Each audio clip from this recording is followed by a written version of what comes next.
அது வந்து வெற்றி யார் பெற போகிறாங்கன்னா, மொத்தம் 4 முனை போட்டிகளாக நடந்து முடிந்த சட்டமன்ற தேர்தல் 4ஆம் தேதி 10ஆம் தேதி 10 மணிக்கு ஓட்டுப்பதிவு வந்து திறக்க ஆரம்பிச்சிட்டோன்னே மத்தியானம் 2 மணி முடிஞ்சிடும்.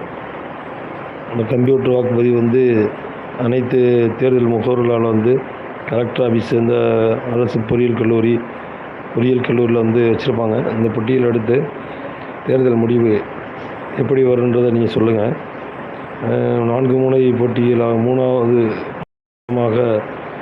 நடிகர் ஜோசப் விஜய், 3வது அணியில் வந்து இருக்கக்கூடிய அண்ணன் சீமான் அவர்கள், 2வது இடத்தில் இருக்கக்கூடிய ஐயா எடப்பாடி, அஇஅதிமுக எதிர்கட்சியாக இருக்கக்கூடியவங்க, இப்போ ஆளுங்கட்சியாக இருக்கிற டிஎம்கே. மொத்தம் 4 முனை போட்டியாக இருக்குது. யார் வருவாங்கன்னு உங்களோட கருத்தை சொல்லுங்கள்.